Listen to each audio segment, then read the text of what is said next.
Welcome, ladies and gentlemen, to the ServiceMonster podcast. My name is Joe Kowalski, and I am your host today. We're going to touch on some SMUG posts, some updates in ServiceMonster 6 and the mobile app, touch on an Entrejoe post that the gang has pulled out that we think we should talk about. But before we do all that, Michael, what are we talking about today? Hey, well, we're going to talk about this 30-day business challenge, which is something new. We're kind of in the early stages of developing it, but it's a super exciting kind of a business mindset perception kind of shifting thing that we're going to start here soon. If we can start with the first day, if you want, Joe, you can this was kind of your brainchild. So if you want to kind of give the 30,000 foot view of it, and then we can jump right in. Yeah, we're known for creating tons of content, and a lot of my stuff is kind of the philosophical, like you said, that mindset, philosophy, point of view, ditching confirmation bias, self-checking, self-reflection. That's intangible to a lot of people. And with stay-at-home orders being kind of volatile right now across the nation, some people are opening up, some people are tightening down. It's kind of depending on where you're at. Still, people have a lot of time on their hands. And what I wanted to accomplish is creating a program that would produce daily output. So maybe going to the opposite end this time. It's not the philosophical, but it's actually physical work. Joe, okay, yeah, I get it. Tell me what to do. Right. And so that's kind of where I think we're coming from here. So it'll be 30 days of tasks that you'll need to accomplish. There'll be a couple books in there that we'll suggest you read that we may touch on throughout the program. We'll talk about some philosophical things, but then only in relation to output, creating something like you'll have to get your hands dirty, maybe creating a system or a subsystem that you can then create, SOPs or projects, manage projects, things like that. So we can touch on maybe the first 5 days here in the podcast to introduce the program.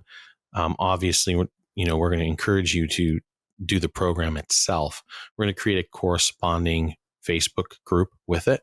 The whole program's free, zero cost at all. And against the suggestion of Michael, I'm not even going to ask for your email address yet. Maybe down the road, but I really want at least this first business challenge to be clean and open. And as long as you're open and committed to really giving it a try, even if you're looking at it and saying, I already did that, I already read that, we may have some alternatives for you. At the same time, holding you accountable to committing these tasks is going to be important. So we may be selective about the people who are in the group, especially if people start acting a fool. I'm not even going to mess with it. I might be more hard-nosed there than I am on SMUG, if you can believe it. So just because this is a very pointed thing, right? I want a group. And look I see this kind of like a Vistage thing. If only 8 people go through this exercise and participate in the group, then I'll be satisfied, because executive groups like this, that's usually all they can handle anyways. So if more people than that come in, awesome. But those 8 people are going to have a ridiculous value. Though at the end of the course, they will have changed. They'll have changed. And it's likely that their business will have changed as a result. So that's kind of what I'm focused on and how I want to put this together. So let's touch on the kind of the first 5. They introduced the kind of the subcategories I've created. The first one, kind of the category itself being what I call Tao. It's not my word. It's a Chinese word, Mandarin. It's, I just read the actual definition. Let's do that. Dun, dun, dun, dun. The definition of Tao, a Chinese philosophy. That's the reference, an absolute principle underlying the universe, combining within itself the principles of yin and yang and signifying the way or the code of behavior that is in harmony with the natural order. So it's not just a mindset. but it's kind of the soul of your business. If I was to shape it maybe a little better, good, bad, and different. Right. And so, we're going to go through exercises every week that are kind of based off that Tao. The next one will be study. So things that you'll have to research, you'll look into, you'll go read. Again, we're going to be suggesting a couple books, maybe some alternatives if you've read those already. Manage. So project management, systems management, document creation, thinking about, things in terms of process and flow. And again, we're going to give you tangible things, documents that may ask you questions, kind of challenge some things, ask you to put in data, that kind of stuff. So that's procedure, and then data. And so I think what we'll do is we'll be building on a spreadsheet recreate for you that you'll move data into from your company so that you can look at things, and then we can use that data to help you make decisions about how to process things or what programs you can create and so forth. So yesterday we defined all 30 steps. We're not going to go through those all here, but I do want to touch on the first 5. So Michael, you want to dive into number 1 so I don't just suck the oxygen out of the room? Yeah. Well, the only thing I have is the title of it. But the first one is defining your business. So what is your goal with that then, Joe, for the people? Is this going to be how we do this? You're just going to ditch them all back to me so you can read them? A couple of these I could definitely stop. Adam can jump in. We'll talk off of it, but maybe you just give like a brief overview of kind of what that topic means to you, kind of what you're thinking. Yeah. So my first go-to, sure. My first go-to is Simon Sinek, start with why. So that whole philosophy of defining your, core of your business. Why do you exist? Not just to make money, but, what is your purpose? What problem are you trying to solve for your clients? A banner that you can get behind, your mission statement is what we used to call it. But I think it's been more clearly defined now. At millennials, especially, Gen Xers too, we want to be driven by a purpose greater than sitting in a cube. So just doing a form of function, pushing a button isn't good enough. It's just not, especially now. Like, because if pushing a button was good enough, I can leave the button, go find another damn button. But now, if I want to have loyalty within the company, I have had to establish that well before Corona hit, right? So that when this is going on, they're like, this is more than a button. This is a family. So how do we make this work together? How do we still talk and converse and communicate? And so all of that, defining your business in that manner allows people to get behind that and kind of know I'm not just pushing a button. For instance, we are helping other business owners put food on their table. That's pretty cool. We're helping them grow businesses to employ more people to put food on their table. Well, that's pretty cool. We're helping make it a more efficient and better and give the end user, the client getting the cleaning, a greater experience. That's cool. So it's like love all around, baby. Like that's what we're about, right? It's making things easier and building process. So that's kind of what I mean by defining your business. Yeah. That sounds great. I think that really ties in well too with, we've been focusing so much on value content and on, everyone has been, we're not the only ones. Multiple other companies that we integrate with, other software companies, even our competitors, everyone's focused on providing value during this time. I think, regardless of whether a business is busy right now or not, some are very busy still, some are barely hanging on.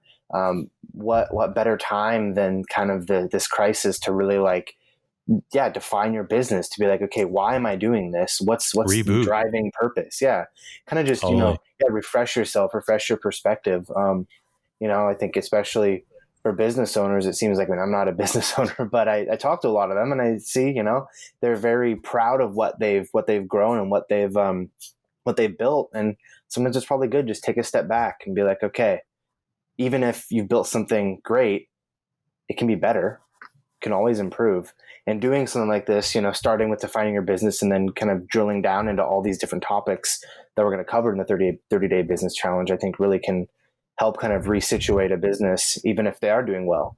And for businesses who aren't doing as well, it's a great chance to grow, hopefully. So yeah. And again, reinvent yourself. The reset button got hit for a lot of people in the same general category. And so now's your opportunity to come out of this stronger if that's what you want to do. Yeah. And I think too, a lot of times, especially for a lot of these guys that we help, probably just kind of, started, with the bucket and a squeegee, or just, they went and got a accidental business man. Yeah. Right. Accidental business owner. That's me.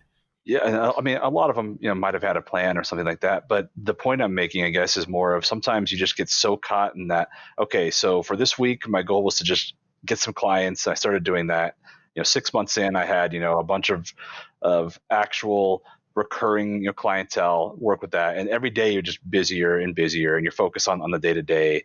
And sometimes you do actually just kind of need to have that moment of, I need to actually analyze what I'm doing, because I have 3 trucks going on, the money's coming in, but I really don't have the plan in place of where I want this to go. And it's great that you kind of were succeeding.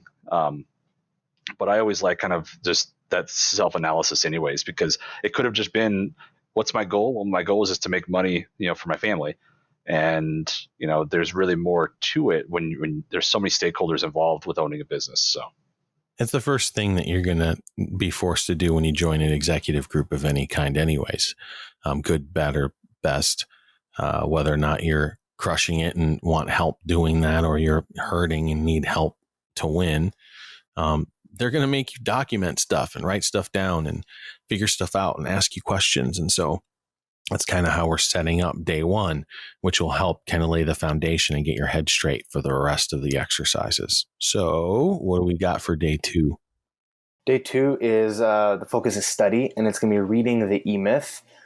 Joe, you mentioned that if someone participating in this challenge has already read the E-Myth, there will be alternative books that will provide similar value to read. I want to make sure if anyone's doing this that they're not just rehashing something they've already done, and we want it to be fresh and interesting and engaging for them.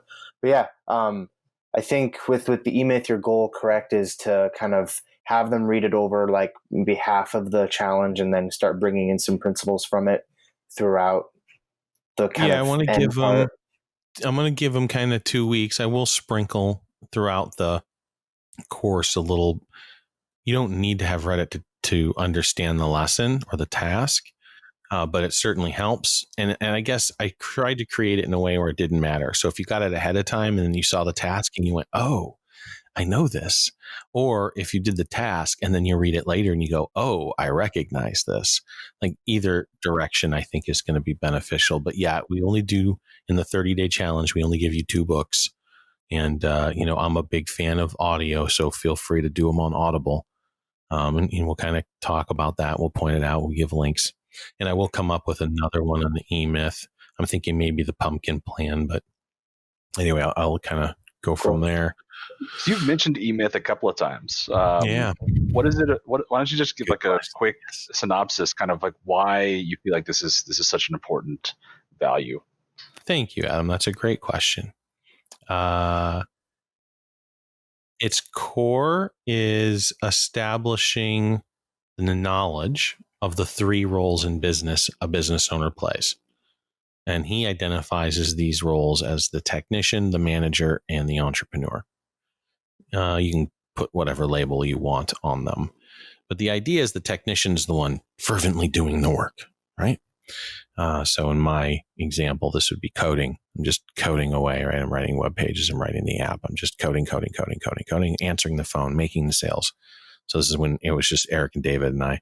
If you're a single owner operator, carpet cleaner, this is when you're full time, but you're just pushing the wand, right? Answering the phone, scheduling the jobs, going and pushing the wand and collecting the payment. So single owner operator, not too much trouble with marketing. This is back in the 70s, 80s, and in early 90s when yellow pages were still like really prevalent.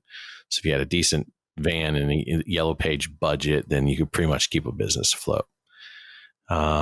and you had more than 3 teeth and you didn't smell, and all the basics that many service providers fail at. The what do I call it? I have a little rap for it. Oh, the service provider's motto. Anyway, so he breaks down these 3 mentalities. The next one is manager. Manager, of course, is, managing the people doing the work. And that's good. Like, you've kind of moved to that next level. You're still got your hands in the game. You're still making decisions and calls. And the business can't run without you. It just can't. So you're in the thick of it, and it requires your counsel and your existence. The entrepreneur is the mindset that says you've created a business that can successfully run without you. Perhaps you've modeled it so well that it can be replicated, although that's not a requirement. They do use the example of a franchise, building a business to be a franchise, but only under the context of don't care if you create a franchise. It's the mindset that you need to be in order to progress it forward.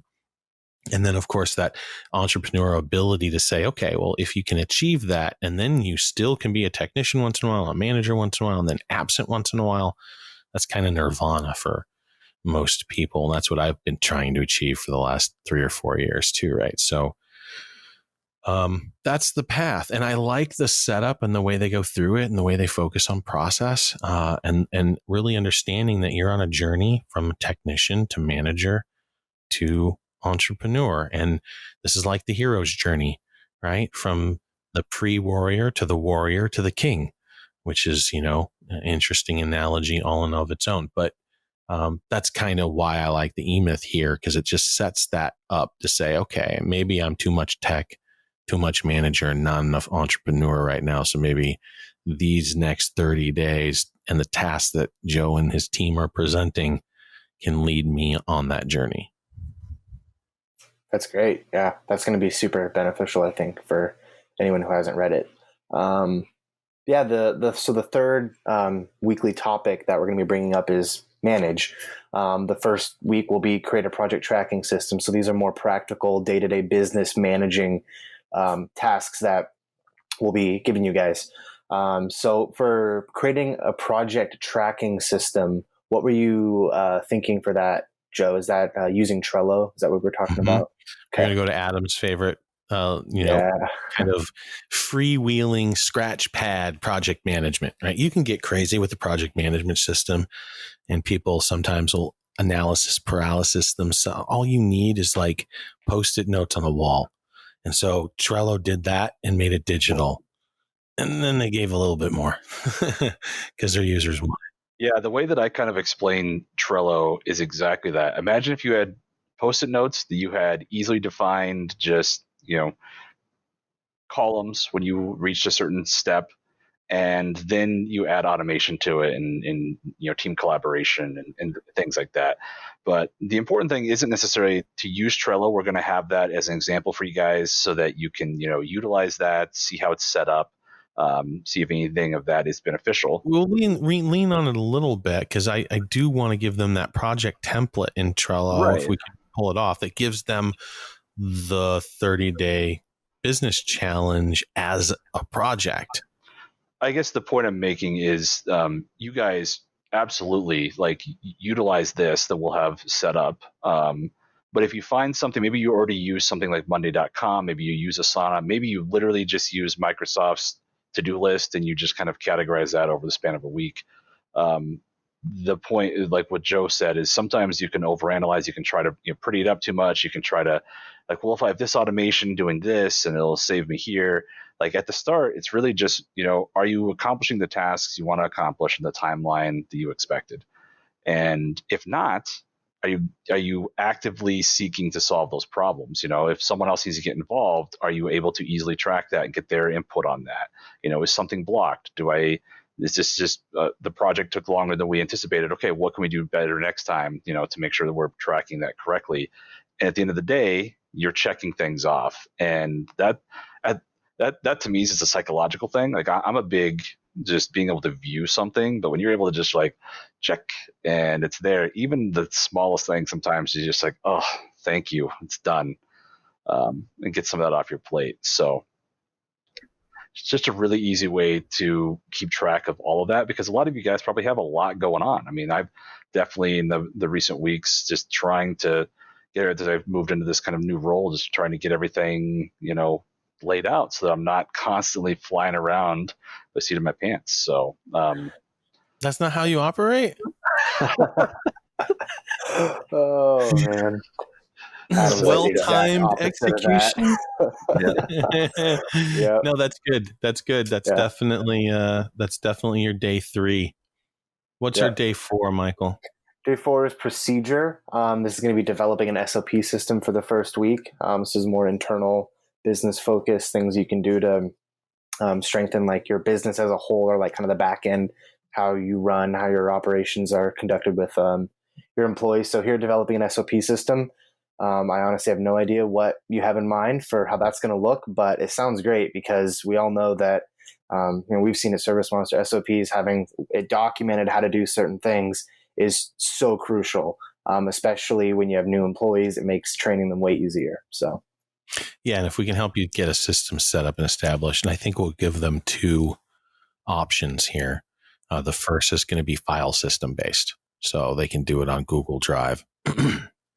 So that'll be some naming conventions and some suggestions for search capabilities and that kind of thing.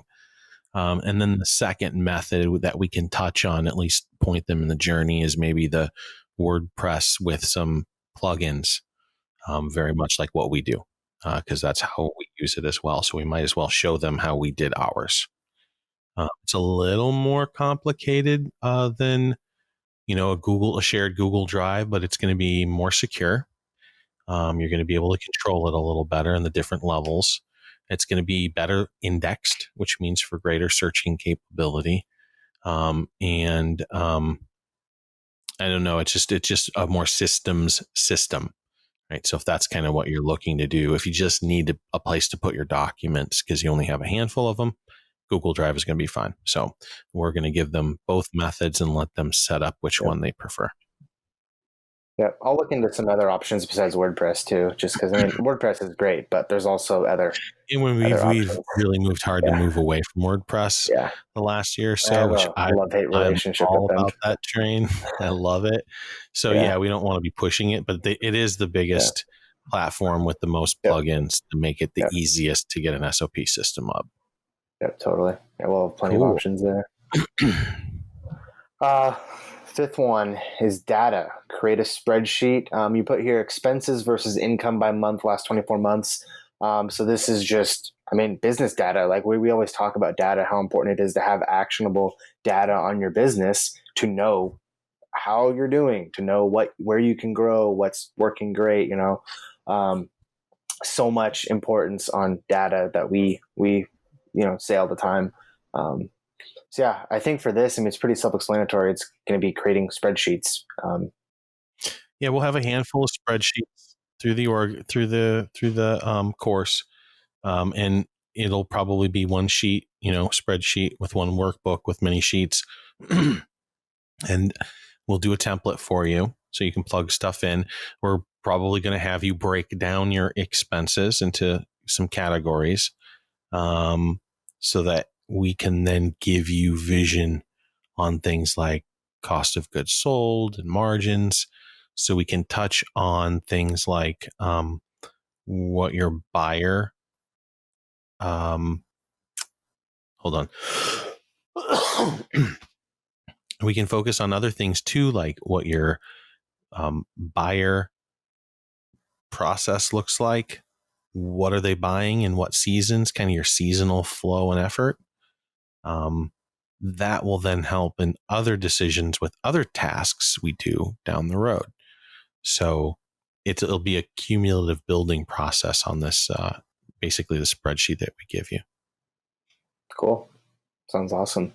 That's the first 5 days, kind of just broad overview. Did you have something you wanted to say, Adam? You looked like you had something. Do you think I'm going to overwhelm them? Do you think that's like too much brain overload? I'm going to do this for 30 days. So I was just going to say, first, most importantly there, it's clearly pronounced data. So the more that you said data. I was just killing me inside. I'm totally joking, of course. I'm the comedy relief, I guess. But you said, Michael, that it's pretty self-explanatory. You clearly are.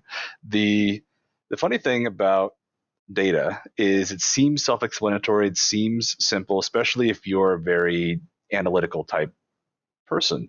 I've been using Excel forever, or Google Sheets. I probably spend too much time with my budget, things like that. Wait, time out. I want to tell this story. This is an Adam story. Right. Oh yeah, I know what he's gonna say. So, and this might turn you red. Let's see if we can get him to match the beard. Well, I'll just kind of dip out into the shadow here. Yeah. Can't tell. I don't know where Adam was in his journey, but he was delivering pizzas when we found him. But my favorite part, and one of the number one reasons why I hired him, he had a spreadsheet of his routes. He knew where he was going, how much time it took him. It was ridiculous. And I'm like, yes, Adam needs to come work for us.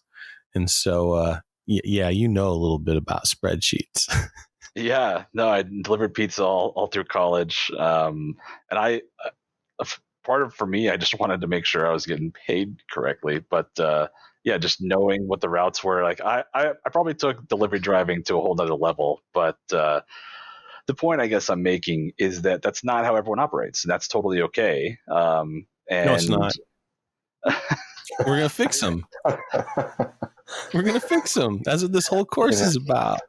Yeah, that's my point. Is if you come into this and you feel like it's more of, hey, that's not so simple, we're going to lay it out for you. We're going to show you why it is the way that it is, and that's the whole point. So, but I'm going to break some brains.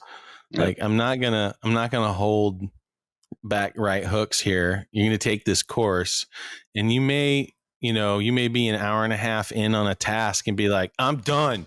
You know what? I'm done. I'm not doing that one. And okay, that's fine. You gave it a good shot. Good. Awesome. What did you get out of it? To give up like before you even get started though, I won't be happy with you on that. Again, this is an effort that you'll need to put forth some effort on, but it is transformational and free. And so if I put it behind a paywall, I guarantee you guys will do it. You know what I mean? The 8 people who sign up will totally do it because they got skin in the game. I'm giving this away for free, knowing that people are going to be like, yeah, I'm totally going to do this. And they'll listen to all 30 days and they won't do jack crap because they got no skin in the game. And so I still don't want to put it behind a paywall, though, especially at this point in time. And it's not what we do. We don't do like training pyramids or schemes or we have this knowledge. We've seen business owners go through this so many times. We know kind of where we can poke and nudge and the pain points that we can uncover to kind of look another way and maybe overcome some obstacles or stuff down the road. That's why we're putting this together. So I hope you guys would join us on the journey, take it seriously, and do the best you can, because I get it. It is going to be a course. Absolutely. Yep. I'll be, Cool. Posting stuff about it. So, by the time, I don't know, we don't have a set kind of launch date yet. No, it's going to take a minute. Yeah, it's going to take a while, but we'll be very, open about it. Once it's out, we're going to be pushing it and be letting you guys know. So, be on the lookout for that coming up here sometime soon in the future. Don't know. Get started too. The 2 books that we're gonna, and I'm not sure about the alternatives yet, but actually, I might be becoming sure as this conversation goes on. So I'll give them to you now. At least is how it stands. So I'm going to suggest the E-Myth, and I'm going to suggest the Thank You Economy. So you guys can jump on that now if you want to while we're developing the content. We want to develop the spreadsheet and the documents that we're going to need, the deliverables and the handouts. We want to do that for all 30 days before we get started cranking out the other stuff, which is the kind of the talking head content that goes with it to help push it through. But, Michael and I and Adam and Justin can kind of do that part in our sleep live. So that's not the hard part's the deliverables, like go download this document and then talk around that. So once we have that, we'll push it out. The alternatives, the E-Myth, I'm probably looking at the pumpkin plan. And for the Thank You Economy, as much as I'm not a fan of Grant Cardone, 10X book that he wrote was really good. It was a really good sales book and activity book. So that will probably be the backup to the Thank You Economy. So if you've not read any of those 4 books, missing one of those 4, whatever, get the set, right? Complete the set. You can do that while you're waiting on us, and that'll put your mind right and then give you a couple days off of the challenge so you can focus on the harder tasks like cranking those numbers, doing the research, doing the thought experiment. So yeah, I'm excited. Yeah, me too. This is going to be really cool. All right. Well, that's that. Adam, you want to jump into the other stuff we're talking about? Handing the baton. Yeah. No, that was the smooth handoff, man. I feel like you just ran right up in. I feel like but the other stuff really clear and descriptive in my language there. It's always good to have a little bit of laughter in here. So yeah. So there are a couple of releases. On the desktop front, we've really just kind of been striving to have kind of a smaller release roughly every week, 10 days or so. So you guys have probably been noticing that. We have all of these release notes, by the way, currently on the blog. It'll be on the new help site once that is launched. But for now, everything since 6.5 has been released. All these little releases as a follow-up are all on that blog, which we'll list here on the video. But roughly once a week, so little kind of bug fixes, some small feature polish, just a couple of things we've been pushing out just every week. The mobile front, we also have a release that's coming out. It's currently in the approval stage, and because of the coronavirus, they've actually, normally it's like a 24 to 48 hour kind of timeline for approval. Right now, Google's like pretty hard on the fact that it's going to take probably longer than 7 days. So we're a few days into that at this point. That's interesting. By the time that this podcast comes out, it's probably going to be right around the release date. It's focused on 3 main things. We added order activities. So a lot of you guys use the order activity as kind of just a living document that works through the various appointments. If you're picking something up, if you're dropping something off, if you're doing one stage of whatever, it just lives through the order. And so we added that in so it's easy for you guys to use, even at the technician level, with some restrictions. We also added in this new security role. It's just called Technician Plus. And it's really just to help bridge the gap between the old Technician app and the new mobile app, because some things were added to the previous Technician app that were really just to help a few owner operators utilize it, which really wasn't the design purpose for the app overall. And so some rules and things like that were just added to the technician role, which weren't really intended. So we're giving you kind of a bridge where it's basically the technician security role with just a couple extra things. They can view the account history, and they can edit site information and things like that. If they have the wrong site, they need to add a new site, things like that. We also improved the edit notes capability. So it's easier to make sure that you're not accidentally making a change. It's very clear that when you're editing and when you're not editing, and so on. So that'll be out roughly when this podcast comes out.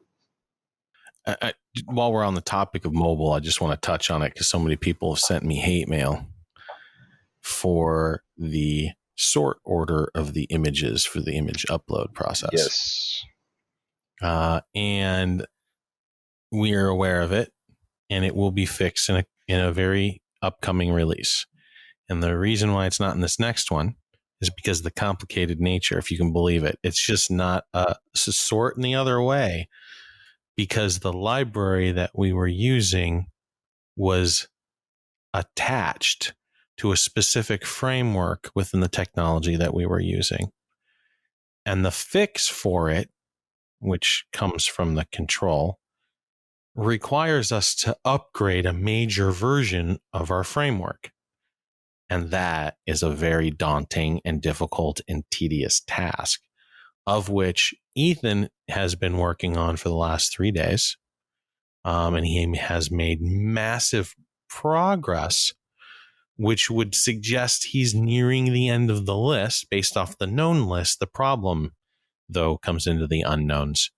And so he's still clearing errors during build. And you don't know what's behind that next error. It could be another and another and another and another and another. I've been on these types of projects, and 3 days turns into 2 weeks overnight. And you want to flip the freaking computer across the room because you don't know when it's going to end. There's no way for you to determine that. So we both believe he'll be done by mid next week, which means then he can push the one freaking code line that says sort it in the other way. And then you guys get proper image sorting and never have to deal with this bullshit again. Plus we'll be on the newer version of React, which would be nicer too. So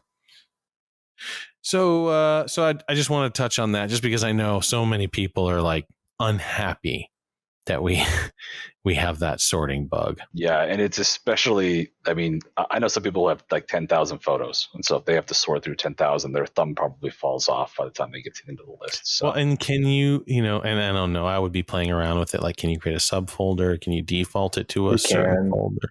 You can. You can't default it, but I think you can. You can work upload it to a different folder. Yeah, it's still a pain, but yeah. Yep. Anyway, so that is coming along with the React Native upgrade, which then supports a handful of other things and clears the runway and path for us to then do some new cool stuff that we've got scheduled that we'll talk about in future shows. We also have another release that's upcoming, but I think I'm going to save until next podcast just so that we're a little more sure on the timeline there. So a little teaser for the next kind of major release. Of 6.5? 6.5, yeah. So you're talking 651. 651. Dun, dun, dun. Oh man, so just I'm not going to talk about it, but I'll talk about the context as an owner. So that I have a major problem working from home. And it's the opposite of what most people have. It's that at like 11 o'clock, if I get in a little idea, I can make a pot of coffee and then find myself at 3 a.m. real quick. Just sit down and start working. It's just so easy. Now that I have I can do 100% of everything I need to do. Most of that stuff is on the phone now, as far as like management and execution and meetings, and that's pretty cool. But having the development environment. So yeah, there's some cool stuff I've been cranking on at night that I can't wait to give you guys. And Adam is doing a great job managing the development team and keeping them on point moving forward. So we're going to be introducing 3 amazing new features or reworks of existing things. And they're small but big. Small but big. Small but big. This is definitely right. The teaser trailer before the major trailer drops on Super Bowl Sunday or something. That's right. Yep. So with that, we'll kind of jump into the Entrejoe post. I'm going to use this one. Michael gave me a couple of options because options are nice. But because we're talking about this, the 30-day plan, I figure this one actually works pretty well. So here's the quote. So now that you've had time to work on your business, I'm sure that you have your systems in place and have developed an amazing lead capture and sales pipeline. Am I right? These reopenings might catch you off guard. Vacation time is over. Get back to work before you get back to work. Yep. So what's kind of the thought process there, Joe? That nobody's working on what's going to... Here's where it came from. I'm like looking through things and I've been paying attention to the numbers and look, under the backdrop that we've had, we lost more souls yesterday in a single day. For the first time, it was the greatest number that anybody has lost since this virus started. So not a great, medal to win there, United States. That's not a contest we want to really be on top of. I will say that's the backdrop. Okay, fine. I will say that over the last 2 weeks, the number of increasing new cases has flatlined. So we're looking around 30,000 new cases a day as static. So that exponential growth has seemed to stop. Our distancing measures seem to be working. Of course, we got to wait for 7 to 14 days to really see the full effects. So, hopefully the death rate will be falling as we move forward. But I was suddenly faced with, are we on the other side? We don't know. Nobody knows. And there's some people actually reopening.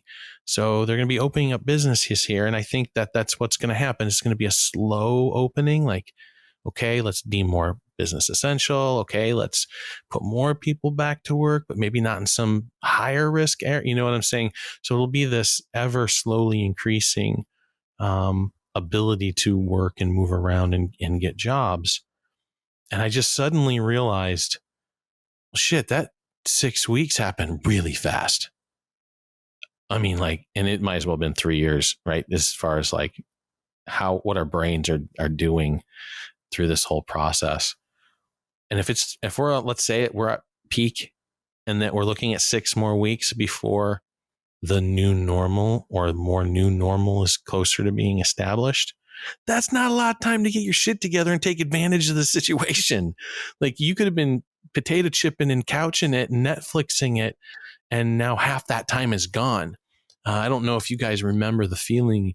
My kids we do homeschool, so it's school all year round. Like, they don't get a break. But I remember being a product of public school, like that, the day you suddenly realize your vacation's half over, your summer vacation's half over, you're like, oh shit.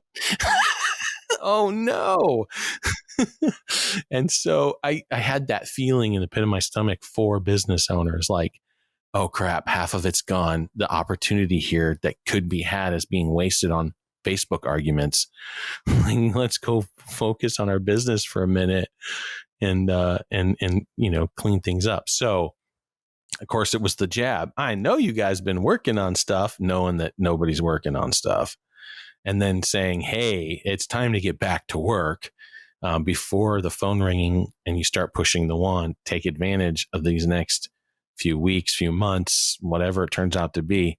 But man, don't waste it. Don't waste it. There are so many silver linings happening right now. Yeah, it's not a good situation. Yeah, 26 million are out of work. Yeah, 50,000 people now in the United States are gone. Yes, all that's horrific. But there's a shitload of stuff that's kind of cool. And you can be looking at those, and you can be looking at taking advantage of those opportunities, especially the time. I've got so much done around my house. It's ridiculous. Like, I'm putting in more hours at work by far because I'm not commuting and I'm not shopping and I'm not leaving the house except on maybe a one trip a weekend to go get necessities for the homestead. But that alone, I've got my barn is organized. I know where everything is. If I need a 2-inch PVC pipe that's 4 inches long, I know the drawer that it's in the barn. That's stupid. And I can't shut it off. So I'm just working. So maybe I'm a bad example, but you have time now to work on your business. That's the hashtag we keep pushing. Those are the lessons Michael keeps dropping, is all that, let's get to work. Don't just slough this opportunity off. This isn't time to play video games all day long. Brandon Vaughn actually had a post on this just today. Do you think he'd mind if I yesterday? No, not at all. I just hit him up on Messenger too. So yeah, it was yesterday, right? Wasn't it? Are you surviving or thriving?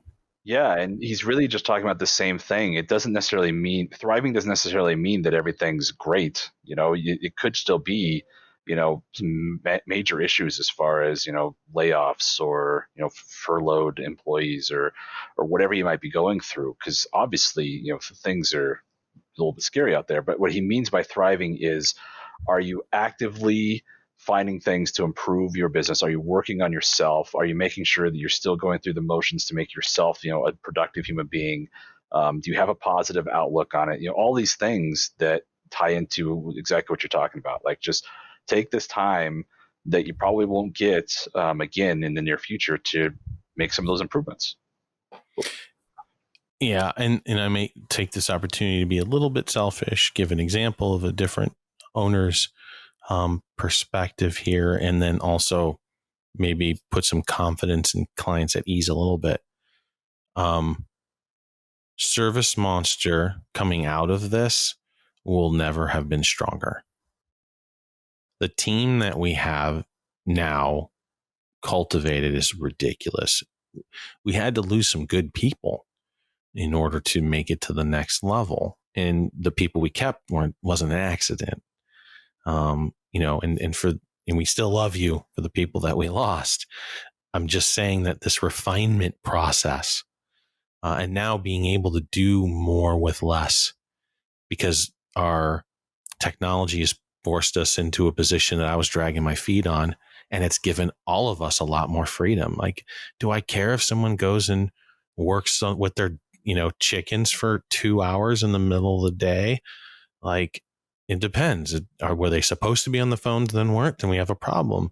If they were just working on projects, then I don't give a shit. Like, go work it. Maybe somebody works better at 8:00. I don't care. So it's made us tighter as a group, even though we can't be near, not like that we were a big huggy company or anything, but we can't, be near each other anymore. I'm almost going to make some bad jokes, but I probably should. And it's just, we're leaner. And so, and I'm amazed that our client retention hasn't really gone crazy. I mean, certainly there have been some companies have gone out of business, and, we try to help and work with those guys, but it isn't any crazier than what we'd see in a seasonal swing. I'm amazed by that. And there's sales still happening. We've had a handful of sales in the last 2 days, and our amount of touchless sales continues to rise. Our cost per lead went from roughly $45 per qualified lead to $13 per qualified lead. Now, there's multiple steps there. I'm doing the extremes. It's actually not an extreme. We've paid as much as $80 or $90 for a qualified lead, depending, but that's a transient thing. But before we got Michael firing on all cylinders, we were paying about $45 a lead. He got us down to maybe 30, 35 across all spectrums. And then maybe certain channels were pushing 20, 25. And right now our best Facebook campaigns, maybe get us under 20 when we do really well as an individual campaign without consideration of loft and everything else we do. We took almost all push advertising off of the table, reduced our marketing budget. We're only playing catch, Google, pay-per-click, that kind of thing. And now our qualified leads are like $13 a piece. So we are stronger. We're better. We're faster. We didn't lose a single developer. Like, everything is just firing on all cylinders. And everyone has risen to the challenge within the company. So I think that's a huge testament of who we are and what we've built together. We're much better because of it. And it wasn't an accident. We all worked to make that true. And we did a lot of the groundwork far before any of this stuff started happening. So it's a good testimony for an example. Obviously, we're a virtual business, so you can't, I get it, especially if you're mad at me right now. Yeah, Joe, for talking about office cubicle, I get it. But at the same time, it's another good example of, some of the things that we've done to really tighten things up. Also, as a client, we're not going anywhere. We don't have masters. We don't have VC people to try to beg money from because we're not making a profit. I mean, some of our competitors still weren't making ends meet necessarily without that extra runway from VC funds, on top of, all kinds of other fun things like lawsuits and, playing games and paying big wigs to be on their podcast, like all kinds of fun stuff.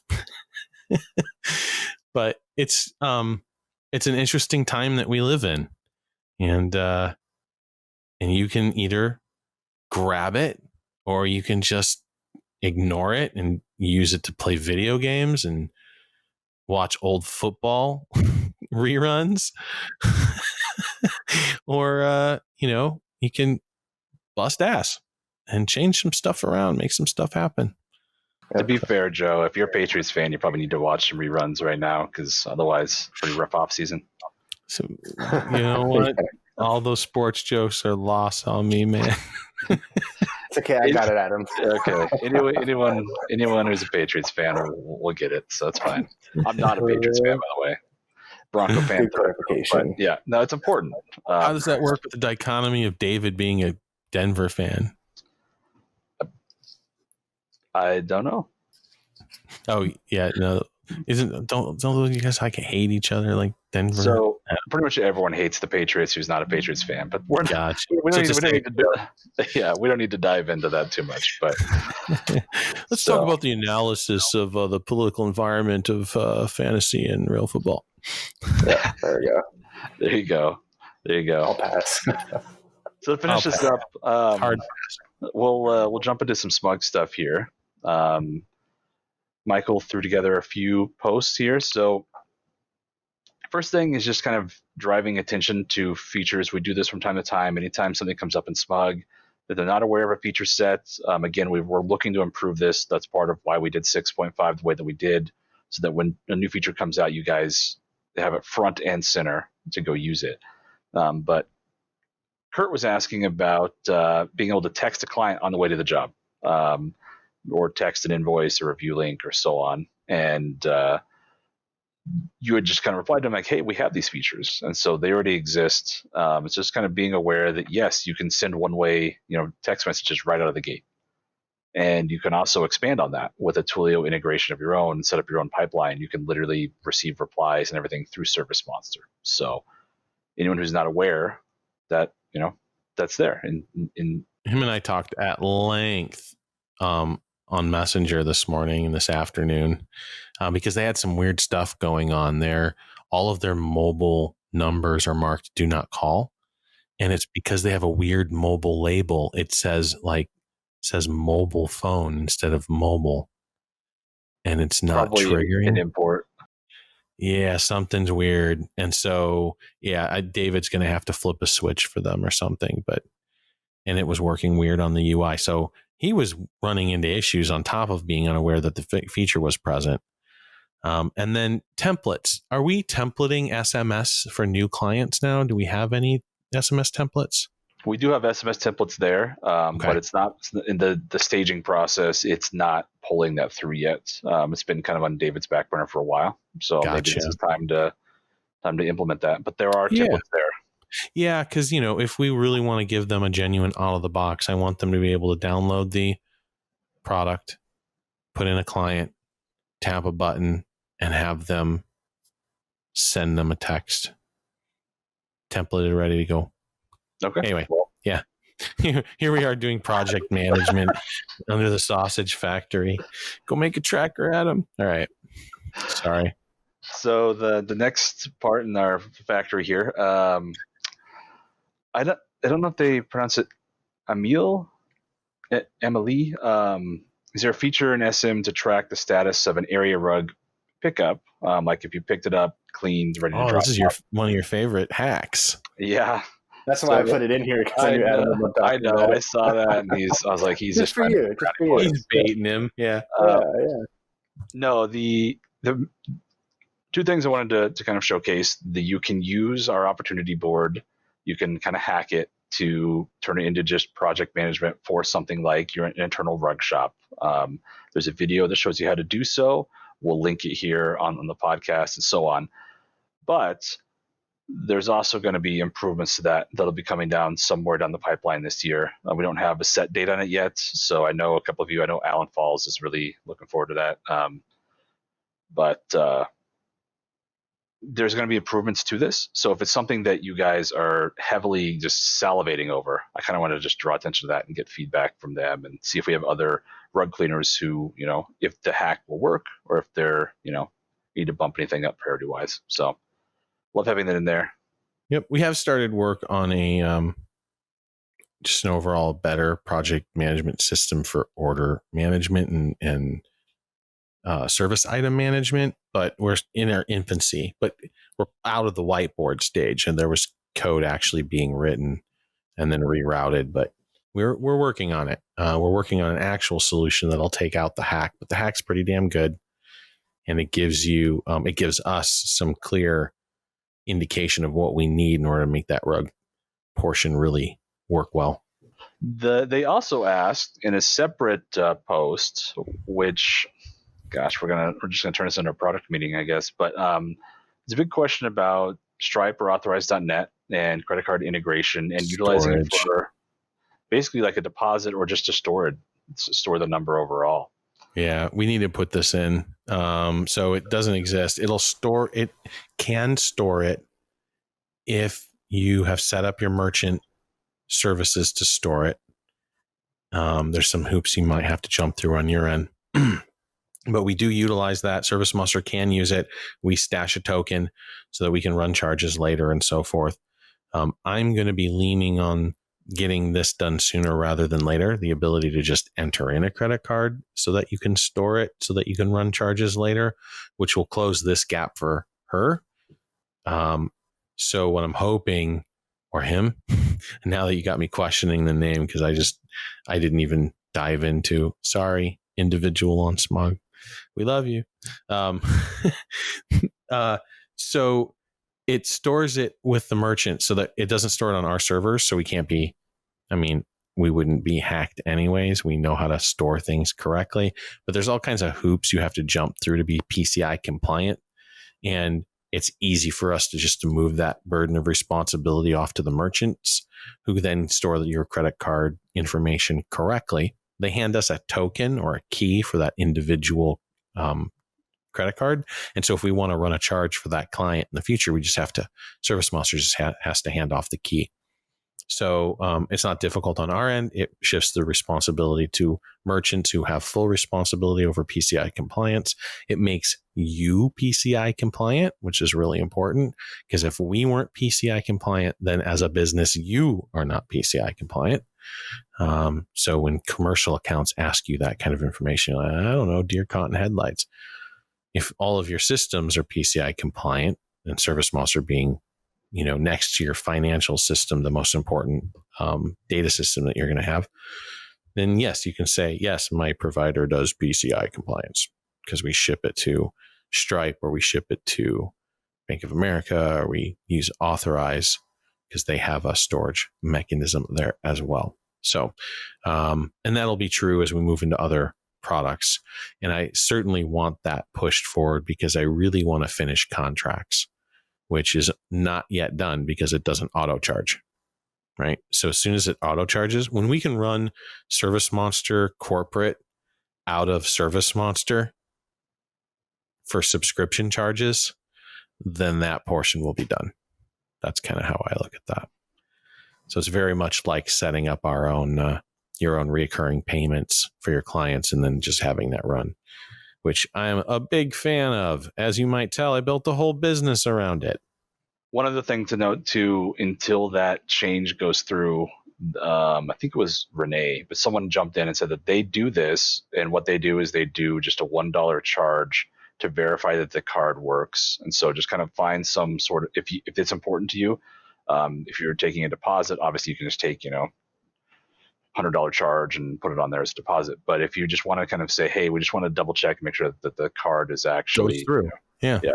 And you could be a reverse a number, transpose something, Yep. Yeah, obviously.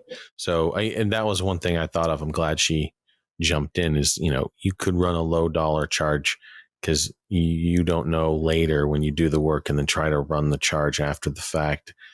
Then you got to go chase them down, which if your company's built for collections, cool. You know how to go chase people down.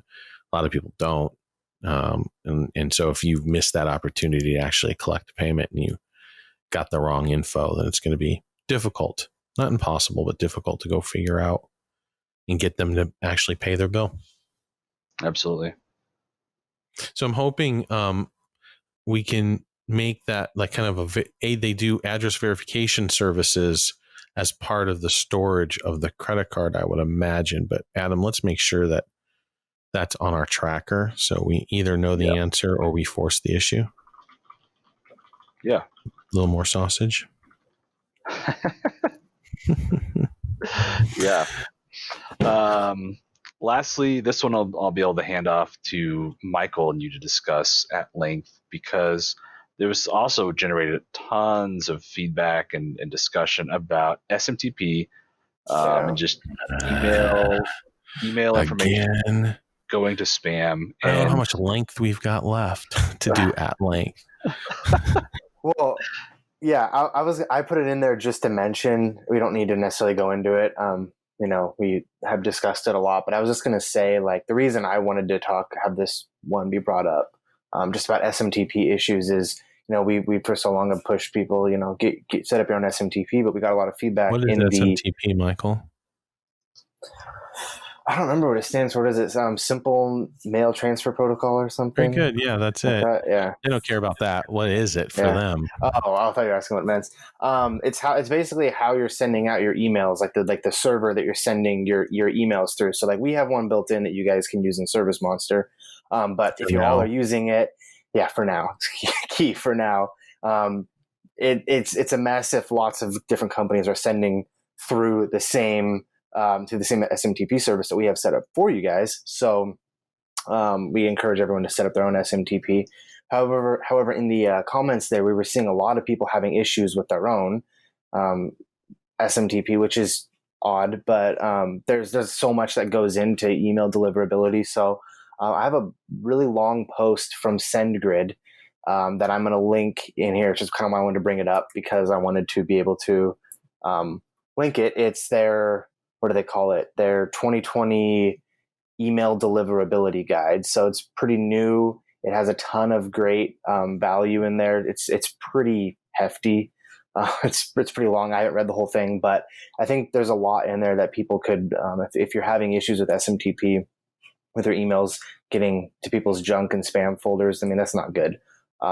So I might start trying to figure out a little more of what's going on here too from a marketing side, and try to have some more value content regarding this, because this is a pretty important thing for a lot of businesses. And if we're having a lot of our people having issues with this, and the SMTP side of things is not really our, like if you set up your own SMTP, it's out of our hands. But we still want to help you guys with it and be able to provide some value if you're struggling. At the end of the day, we want your email to be delivered, so we're going to help you through that process. We want as you to much be successful as can. But the fact that it's not being delivered, if you're using your own SMTP services, there's nothing we can do about that. That's just the pipeline. And if you'll have to work with that. And if you are using our pipeline, two things to note. Number one is you're in the same pool as all the other kiddies, and some of them are pissing in the pool, and we don't know about it right away. And so the entire pool gets a black check mark put on it by Google. And so we got to go clean that up once in a while, and then clean up the pool. And then just because there's so many damn kids in the pool, eventually someone's going to piss in the pool again. And so that's generally how that works. Now, what we are going to do is we're going to create another pool, and we're going to limit non-marketing messaging through it. And we're going to take away a ServiceMonster supported SMTP service for mass email, because I don't want to deal with your piss. Sorry, it's the best analogy I got right now. But it works, because I want you to go find and pay for your own pool, and you can worry about cleaning it up on your own. And there are things you can do, like domain registration and DMIK, like there's a handful of acronyms that have to do with verification and hooking things up and making sure that servers can communicate with and then they know you are you and nobody's spoofing. And so if all you've done is pushed a button that says send email and you don't know what the hell I'm talking about, you're going to have crappy deliverability. That's it. That's the arc. If you know what I'm talking about, then you've probably already had crappy deliverability and had to go figure this out. And if you haven't figured this out and you don't know what I'm talking about, it's time to get educated. And it's time to think about it. I will be taking away mass emailing as a default SMTP service out of ServiceMonster eventually. When is it going to happen? I don't know. And you'll get all kinds of fair warnings, and we'll tell you ahead of time, and it'll be in app, and we'll give you all the value content, and we'll suggest a couple of vendors to go to, and so on. But that's the way that's going to be shaping out over the next year, I would say. Yep. Yeah, I think the one thing that I would add on to that is because a lot of times when this happens, people, they want to blame either, the CRM, they want to blame, Gmail, they want to blame Outlook, they want to blame, whoever they're using for their service. And it's kind of a weird struggle, what I feel like with email clients, is because they want to provide a quality service for those who are sending out email. They also want to provide a quality service for those who are receiving email. And so they're kind of like, opposing things there. And so if you're not taking care of what the heck you're sending out, then just think about your experience as, in your inbox. If you're inundated with random marketing emails that you feel like, oh, I hate that. Why are they sending this to me? Like unsubscribe. I hate this. Well, I think about that can be happening to your clients as well. So, I mean, in the way you do your messaging, how frequently you send things out, what pipeline you're using, and, marketing ruins everything. I should say marketers ruin everything. And so they figure out ways around things. They figure out ways to scrape and game the system to really figure out how to get into that inbox. All of the hard setup things like, DKIM, all, the setting up your domain registration and making sure you own the .com, like going through those hoops help weed out the bad actors who are just using it to try to game the system to get in the inbox. So if you think about it like that, and if you haven't done those things with your email pipeline, then you to Google look like potentially you could be a bad actor. And then when you start throwing in marketing keywords, and even though if you're sending an invoice and if you're sending it on a pipeline that other people have done bad things on, and Google doesn't know the difference between you and that other carpet cleaning company in Nebraska who spamming their, the list that they're scraping off Gmail, then they're going to say, we have trust issues with you. You're going in the spam folder. So, yeah. Well, I think that'll be a good content for Michael to get out there. So, yep. Awesome. Otherwise, I'll make sure to post that link in the description of the YouTube video once this is out. Nice. To SendGrid. So, yeah. Otherwise, that's all I got for you, Joe. Awesome. And with that, thank you so much for your attention. We hope we've brought you some value today, give you a peek behind the curtain, lay out some of our releases, and give you some insight into what we're going through here in the new coronasphere. So until next time, be safe. Take care. Bye.